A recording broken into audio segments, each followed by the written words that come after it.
So hello students and friends, welcome to our YouTube channel Science and Tech Classes.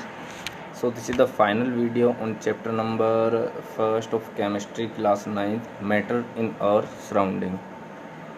तो हमारा जो last video हमने upload की थी उसके बाद का ये फर्स्ट टॉपिक है जो है effect of pressure on change of state. ठीक है, यानी कि स्टेट जो है मैटर की हमने 3 पढ़ी थी, सॉलिड, लिक्विड और गैस। ठीक है, तो यानी कि जो प्रेशर है इसको कम या ज़्यादा करके कैसे हम क्या कर सकते हैं, जो स्टेट है मैटर की उसको चेंज कर सकते हैं। कैसे हम गैस को लिक्विड में कन्वर्ट कर सकते हैं, लिक्विड को सॉलिड में कन्वर्ट कर सकते हैं। तो इस टॉपिक में हमें ये पढ़ना है। तो चलिए स्टार्ट करते हैं। The increase in pressure brings the particle of substance closer. तो ये मैंने आपको पहले ही बताया था। ठीक है, तो जैसे क्या करते हैं हम, जो पार्टिकल्स हैं किसी भी सब्सटेंस के उस पर प्रेशर अप्लाई करते हैं, प्रेशर को इंक्रीज़ करते हैं, तो वे जो पार्टिकल है क्या होते हैं, वो धीरे धीरे क्लोज आना स्टार्ट हो जाते हैं। As a result inter particle spaces decreases. ठीक है, तो जैसे वो क्लोज आएंगे तो इंटर पार्टिकल स्पेस क्या होगा, डिक्रीज़ होगा, and inter particle forces increases, और इंटर पार्टिकल जो फोर्स है वो क्या होगा, इंक्रीज होगा। This lead to a change of state in physical state. ठीक है, तो यानी कि इससे क्या होगा, जो मैटर है उसकी जो फिजिकल स्टेट है वो चेंज होना स्टार्ट हो जाएगी। ठीक है, तो कैसे आगे इसको इलिस्ट्रेट करने के लिए हमने डायग्राम बनाए हुए हैं 3 तरह के। ठीक है, इनको देखते हैं हम एक बार। क्या है इनमें, देखो नंबर 1 ये, सेकंड, थर्ड। ठीक है, देखो ये पिस्टन है, यहाँ पर ये पूरा क्या है, यहाँ पर ये पिस्टन है पूरा। ठीक है, ये एक चैम्बर है।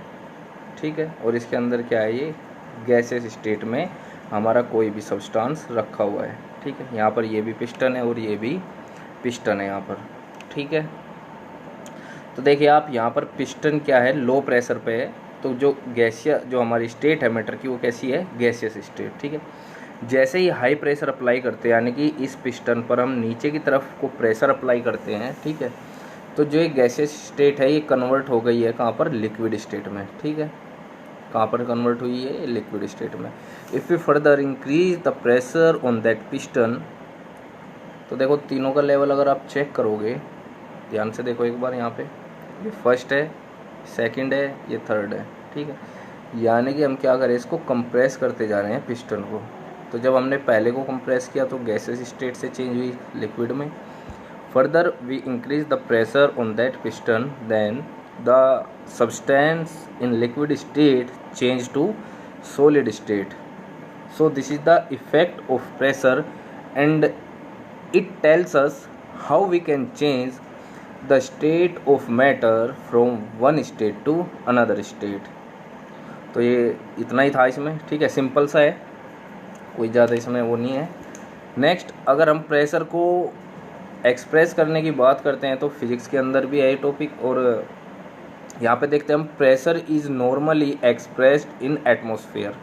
ठीक है, यानी कि एटमॉस्फेयर कितना हमारे ऊपर प्रेशर डाल रहा है उसके टर्म में हम क्या करते हैं, प्रेशर को एक्सप्रेस करते हैं। तो 1 एटमॉस्फेरिक प्रेशर होता है 760 सेंटीमीटर, सॉरी 760 सेंटीमीटर और 76 सेंटीमीटर और 760 mm। ठीक है, ऑफ Hg। ठीक है, इसका मीन्स है कि अगर हम Hg को ले, यानी कि पारे को ले और उसको एक नली में डाल दे और 76 सेंटीमीटर पर जाने के बाद वो जितना प्रेशर अप्लाई करेगा वो 1 एटमॉस्फेरिक प्रेशर के इक्वल होगा। तो सिंपली ये आपको याद रखना है। नेक्स्ट, इसको हम पास्कल में भी डिनोट करते हैं। Pressure is also measured in pascal. Pascal की शॉर्ट फॉर्म होती है PA। ठीक है, तो 1 atmospheric pressure in the terms of pascal is 1.01 into 10⁵ pascal. Generally इसको हम इग्नोर कर देते हैं और इसको डायरेक्टली हम 10⁵ पास्कल भी लिखते हैं। नेक्स्ट है, देखो एक पॉइंट डाला हुआ है मैंने, देख ये इम्पोर्टेंट पॉइंट होते हैं इस तरह के। At high temperature and low pressure. ठीक है, यानी कि जो टेम्परेचर है वो तो बहुत ज़्यादा है लेकिन जो प्रेशर है वो बहुत ज़्यादा कम है। ठीक है, it not possible to liquefy the gas. ठीक है, यानी कि ज़्यादा हाई टेम्परेचर होने पर और प्रेशर कम होने पर क्या हम जो गैस है हमारी, जो हमारे पास सब्सटेंस है गैसियस फॉर्म में, उसको हम लिक्विफाई नहीं कर सकते, यानी कि लिक्विड में चेंज नहीं कर सकते। ठीक है, तो इसके लिए क्या कंडीशन है कि टेम्परेचर बहुत ज़्यादा हाई है, प्रेशर कम है, तो गैस को हम चेंज नहीं कर सकते कहाँ पर, लिक्विड में। ठीक है, इस तरह से ग्राफ बना के हम शो कर सकते हैं। ठीक है, ये याद करने का तरीका है। तो टेम्परेचर देखो यहाँ बढ़ा हुआ दिखाया मैंने, प्रेशर डिक्रीज हो रहा है, तो जो गैसियस स्टेट है वो चेंज नहीं हो सकती कहाँ पर, लिक्विड में। ठीक है, next, this is called critical temperature and correspondence critical pressure, CP4 critical pressure. ठीक है, तो जो हाई टेम्परेचर वो है हमारे पास, उसको हम क्या कहते हैं, क्रिटिकल टेम्परेचर, और वो लो प्रेशर जो है उसको कहते हैं हम क्रिटिकल प्रेशर। जैसे एग्जांपल दिया हुआ है यहाँ पर 304.15 केल्विन, तो ये क्या है, क्रिटिकल टेम्परेचर ऑफ CO2। ठीक है, क्या है ये, जो CO2 है हमारा उसका क्रिटिकल टेम्परेचर है। ठीक है, इसको याद रखिएगा आप। अगर यहाँ पर हम बात करते हैं प्रेशर की, क्रिटिकल प्रेशर की भी अगर हम बात करें तो लगभग होता है 73.9 एटमॉस्फेरिक प्रेशर। ठीक है, कितना होगा, 73.9 एटमॉस्फेरिक प्रेशर, वो इसके इक्वल होगा। ये डाटा है, कुछ एग्जांपल है, याद रख सकते हो आप। ठीक है, आगे होगा समझ में, आई होप। नेक्स्ट देखते हैं, नेक्स्ट टॉपिक है आपका इवेपोरेशन। ठीक है, क्या है बच्चों, इवेपोरेशन, इम्पोर्टेंट पॉइंट है। ठीक है, देखते हैं, the phenomena of change of liquid to the vapour. ठीक है, कौन सा फिनोमिना, चेंज होना किसका, लिक्विड का, कहाँ पर, वेपर में। ठीक है, यानी कि लिक्विड का वेपर में चेंज होना, या गैसियस स्टेट और वेपर में मैंने डिफरेंस बताया आपको। At any temperature below the boiling point of that liquid. ठीक है भाई, मान के चलो हमारे पास ये लिक्विड है। ठीक है, ये लिक्विड है, किसी बकेट में हमारे पास लिक्विड है। ठीक है, आपने इसको कहाँ रख दिया है, बाहर धूप में रख दिया है। ठीक है, तो आप देखोगे इसको अगर आप थोड़े दिन के लिए छोड़ दोगे तो इसका जो लेवल है वो घटना स्टार्ट हो जाएगा। ठीक है, जैसे फॉर एग्जांपल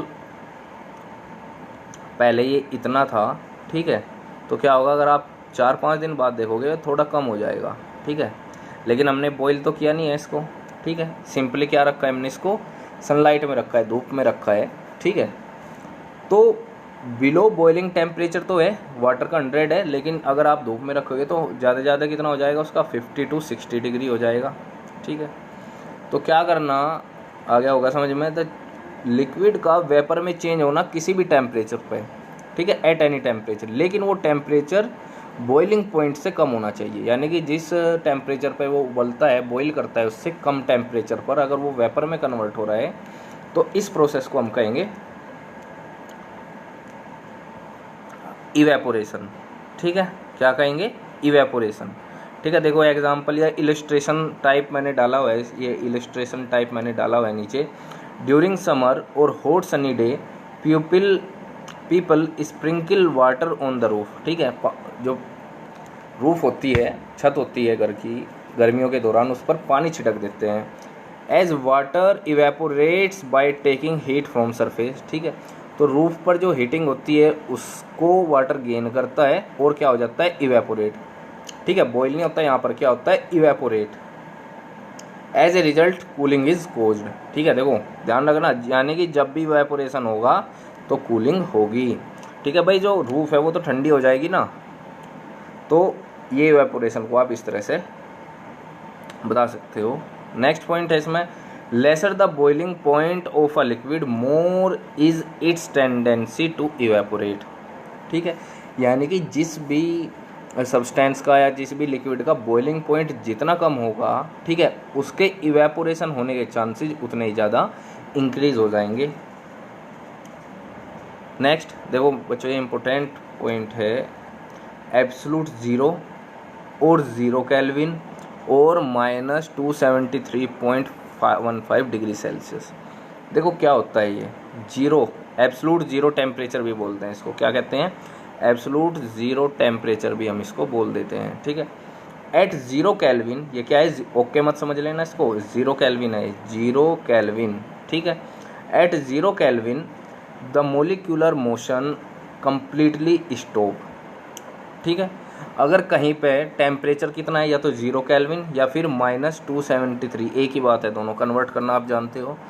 अगर कहीं पर इतना टेम्परेचर गेन हो जाता है तो जो मोलिकुलर मोशन है, ठीक है, जो मोलिक्यूल्स क्या करते हैं, मोशन में रहते हैं, वो क्या हो जाएंगे, कम्प्लीटली स्टॉप हो जाएंगे या सीज हो जाएंगे। This means that the particle in any state are at rest. ठीक है, इसका मीन्स है कि पार्टिकल किसी भी स्टेट में हो, 3 स्टेट पढ़ी हमने, सॉलिड, लिक्विड और गैसियस, तो क्या होगा, जो पार्टिकल है वो क्या हो जाएंगे, रेस्ट में आ जाएंगे। ठीक है। नथिंग इन द यूनिवर्स और लेबोरेटरी इट अचीव्ड। ठीक है, ना ही यूनिवर्स में और ना ही लैब में आज तक हमने 0 केल्विन को अचीव किया है, यानी कि -273.15 डिग्री सेल्सियस को हमने गेन नहीं किया है, और ना ही यूनिवर्स में आज तक हमने इस तरह के टेम्परेचर को रिकॉर्ड किया है। तो इसको क्या कहते हैं हम, एब्सोल्यूट ज़ीरो टेम्परेचर। ठीक है, आगे आएगा, ये एक टॉपिक है उसमें इसका यूज़ होगा, इसलिए बता दिया है आपको। अब नेक्स्ट टॉपिक है हमारा difference between boiling and evaporation. ठीक है, इवेपोरेशन पढ़ा है हमने, यानी कि वेपर में कन्वर्ट होना किसी भी टेम्परेचर पर। लेकिन बॉइलिंग क्या होता है, एक परफेक्टली एक टेम्परेचर पर होता है। जैसे फॉर एग्जांपल जो वाटर है, आपको पता है 100 डिग्री सेल्सियस पर ही बॉईल करता है, लेकिन इवेपोरेशन किसी भी टेम्परेचर पे 50 to 60 किसी भी टेम्परेचर पर हो जाता है। तो इन दोनों में आइए देखते हैं हम डिफरेंस कैसे हैं। ठीक है, तो इधर बॉइलिंग डाल दिया हमने और इधर इवेपोरेशन। ठीक है, तो नंबर फर्स्ट है boiling occurs when the liquid is heated to a certain temperature. ठीक है, यानी कि बॉइलिंग तभी पॉसिबल है जब हम किसी भी लिक्विड को एक सर्टेन टेम्परेचर, एक फिक्स टेम्परेचर पर हीट करते हैं। जबकि अगर आप इवेपोरेशन में देखोगे, evaporation of liquid takes place of its all temperature. ठीक है, यानी कि जो इवेपोरेशन होता है वो बॉइलिंग पॉइंट से नीचे किसी भी टेम्परेचर पर हो सकता है। ठीक है, जैसे मैं आपको वाटर का एग्जांपल दिया था अभी। नेक्स्ट पॉइंट देखते हैं, सेकंड पॉइंट है boiling occurs from the surface as well as from below the surface of the liquid. ठीक है, देखो इसको समझो, ये सेकंड पॉइंट क्या है कि जो बॉइलिंग है वो सरफेस पर भी हो सकता है और सरफेस के नीचे भी हो सकता है। फॉर एग्जांपल देखो, जैसे आपके पास कोई कंटेनर है और वो क्या किया आपने, उसमें वाटर को फिल करके ओपन छोड़ दिया, इसको नीचे से आपने हीटिंग दे दी है इसको, तो बॉईल होगा। ठीक है, अगर आप क्या करोगे, किसी भी चीज़ से इसको कवर कर दोगे तब भी ये क्या करेगा, बॉईल ज़रूर करेगा। ठीक है, यानी कि अब ये क्या है, किसी भी सरफेस के नीचे है लेकिन बॉईल ये अब भी करेगा। ठीक है, फॉर एग्जांपल जैसे आप ओपन कुकर में पानी रख दो, बॉईल करेगा। अगर कुकर को क्लोज कर दोगे तब भी क्या करेगा, ये बॉईल तो करेगा ही। अगर आप इवेपोरेशन में देखते हो, ठीक है, इवेपोरेशन में क्या होगा, evaporation is a surface phenomena and occur only from the surface of liquid. ठीक है, यानी कि इवेपोरेशन का होगा, इवेपोरेशन हमेशा सरफेस से ही पॉसिबल होगा। ठीक है, यानी कि मान के चलो यहाँ पर लिक्विड है, ठीक है, लिक्विड है तो इसकी सरफेस से ही ये पॉसिबल है। ठीक है, अगर किसी कंटेनर में आप अंदर डाल दोगे वाटर को और इसको क्लोज कर दोगे तो इवेपोरेशन पॉसिबल नहीं है। ठीक है, या फिर अगर इसके अंदर इतनी हीटिंग आ जाए तो इसके सरफेस से ही इवेपोरेशन होगा, ना कि अंदर से। ठीक है, अगर इस पॉइंट को आप दूसरे पॉइंट को दोबारा देखते हो, ठीक है, जैसे कुकर का एग्जांपल लिया है मैंने, ठीक है, तो बॉइलिंग सिंपली ओपन में भी होगा, क्लोज करके भी होगा। ठीक है, और सरफेस के नीचे यहाँ भी बॉइलिंग हो सकता है, बल्कि यहाँ से स्टार्ट होता है धीरे धीरे और वो अपर सरफेस तक वो पहुँच जाता है। ठीक है, नेक्स्ट थर्ड पॉइंट है no cooling is caused during boiling. ठीक है, बॉइलिंग के दौरान कोई भी कूलिंग नहीं होगी, जबकि cooling is always caused during evaporation. जब भी इवेपोरेशन होगा कूलिंग जरूर होगी। जैसे पीछे मैंने आपको रूफ़ का एग्जांपल दिया था, रूफ़ पर क्या पड़ा है, वाटर पड़ा है, तो क्या करता है ये वाटर, रूफ़ की हीटिंग को गेन करके इवेपोरेट हो जाता है और रूफ़ पर क्या होती है, कूलिंग होती है। ठीक है, नेक्स्ट चौथा है physical condition such as change in temperature. ठीक है, फिजिकल कंडीशन जैसे चेंज इन टेम्परेचर है, surface area, wind speed etc have no effect on boiling point of liquid. ठीक है, यानी कि अगर आप किसी भी लिक्विड को बॉईल कर रहे हो, ठीक है, तो जो ये फिजिकल कंडीशन है जैसे भाई चेंज इन टेम्परेचर है, सरफेस एरिया, विंड स्पीड, ठीक है, ये सब कोई भी इफेक्ट नहीं डालेंगे, जबकि all the physical condition influences the rate of evaporation of a liquid. ठीक है, वही रूफ वाला एग्जांपल लोगे आप। ठीक है, तो जैसे अगर विंड बहुत तेज़ चल रही है, हवा चल रही है बहुत ज़्यादा तेज़, ठीक है, तो इवेपोरेशन की जो रेट होगी वो कम हो जाएगी। यानी कि यहाँ पर ये जितने भी चीज़ें दी हुई है, जितने भी यहाँ पर ये फिजिकल कंडीशन दी हुई है, ये क्या करती है, ये इवेपोरेशन को इफ़ेक्ट करती है, इन्फ्लुएंस करती है, उसको चेंज करती है। ठीक है, तो ये कंप्लीट हो गया आपका। नेक्स्ट और लास्ट पॉइंट है इस चैप्टर का, प्लाज्मा एंड बीईसी। ठीक है, देखते हैं क्या है। So far we have studied 3 state of matter. ठीक है, अब तक हमने 3 स्टेट पढ़ी है मैटर की, सॉलिड, लिक्विड एंड गैस। ठीक है, देयर आर 2 मोर्स, इसके अलावा 2 और हैं। ठीक है, तो मैटर की स्टेट टोटल कितनी है, 5। शायद मैं शुरुआत वाली वीडियो में बताया था आपको, टोटल कितनी है, 5। तो number first solid, liquid, gas, number 4th is plasma. ठीक है, प्लाज्मा के बारे में पढ़ते हैं हम। ठीक है, तो देखिए plasma is a mixture of free electrons and ions. ठीक है, प्लाज्मा क्या है, मिक्सचर है किस किस चीज़ का, फ्री इलेक्ट्रॉन का है और आयंस का है। आयंस यानी कि कुछ ऐसे पार्टिकल जिन पर पॉजिटिव चार्ज होगा। एक्चुअली क्या है, inside sun and stars temperature is very high. सभी को पता है सन में और जो अलग स्टार्स है इसके अलावा उनमें टेम्परेचर बहुत ज़्यादा हाई होता है। As a result the atom break. ठीक है, तो बहुत ज़्यादा हाई टेम्परेचर पर एटम ब्रेक हो जाते हैं and release electrons and the residual particle called ion which carry positive charge. ठीक है, तो बहुत ज़्यादा हाई टेम्परेचर पर सन के अंदर एटम ब्रेक्स होते हैं और वो क्या रिलीज करता है, इलेक्ट्रॉन रिलीज करता है और कुछ अलग पार्टिकल जिनको हम क्या कहते हैं, आयंस, क्या बोलते हैं उनको, फ्री इलेक्ट्रॉन के अलावा, इनके अलावा सेकंड होते हैं आयंस, जो कि कैसा चार्ज कैरी करते हैं, पॉजिटिव चार्ज कैरी करते हैं। ठीक है, the mixture of highly energetic electron. ठीक है, किस किस का मिक्सचर, ये जो हाईली एनर्जेटिक इलेक्ट्रॉन है और आयन है, इसको ही हम क्या कहते हैं, प्लाज्मा। ठीक है, क्या कहते हैं, plasma. And responsible for glow.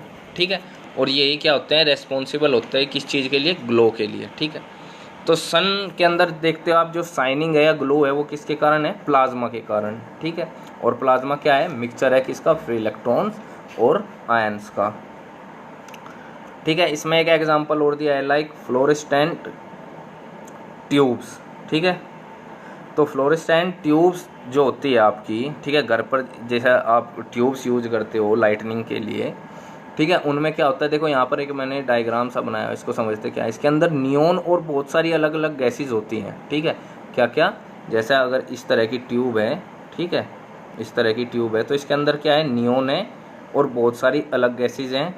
ठीक है, तो देखो यहाँ पर जब ये आई का मतलब है जब हम इसमें करंट पास कराते हैं, इससे करंट पास कराएंगे, ठीक है, तो देखो ये क्या होता है, फ्री इलेक्ट्रॉन्स और आयन में स्प्लिट हो जाता है। ठीक है, और क्या करती है, ये ग्लो करती है। ठीक है, तो ये नंबर 4th स्टेट थी प्लाज्मा। प्लाज्मा क्या है, mixture of free electrons and ions है, इतना ही आपको याद रखना है ये। नेक्स्ट है और 5th हम आपकी बीईसी, बोस आइंस्टीन कंडेंसेशन। क्या है ये, बोस आइंस्टीन कंडेंसेशन। ठीक है, इसको जो हमारे इंडियन जो फिजिसिस्ट थे सत्येंद्र नाथ बोस, ठीक है, और जो आप सभी जानते हैं जो साइंटिस्ट हैं अल्बर्ट आइंस्टीन, ठीक है, उन्होंने इस पर बहुत ज़्यादा वर्क किया और उन्होंने इसको डिस्कवर किया था। ठीक है, इसके बाद 2001 में 3 अमेरिकन साइंटिस्ट थे, कितने, 3, एरिक, ए कॉर्नेल, दूसरे थे वोल्फगैंग कैटरी और थर्ड थे कार्ल ई वेमैन। इन्होंने क्या किया, कुछ गैसेज को, ठीक है, ये 3 साइंटिस्ट थे, कुछ गैसेज को कूल किया, ठीक है। जो गैसेज कैसी थी, बहुत ज़्यादा लो डेंसिटी की, कैसी थी, बहुत ज़्यादा लो डेंसिटी की। और इन्होंने किस हद तक कूल किया इसको, very low temperature approx 0 kelvin, जो एब्सोल्यूट 0 टेम्परेचर था उसके लगभग इन्होंने इसको क्या किया, कूल किया, ठीक है। तो इसको इस टेम्परेचर तक कूल करने के बाद हमें एक स्टेट मिली जिसको हम BEC बोलते हैं, ठीक है। वहाँ पर जो पार्टिकल है, the particle which constitute the state of matter, जो इस BEC को, स्टेट ऑफ मैटर को कॉन्स्टिट्यूट करते हैं, आर कोल्ड BEC और बोसोन, ठीक है। और उन पार्टिकल को हमने क्या नाम दिया, बोसोन। वेरी लो एनर्जी, ठीक है।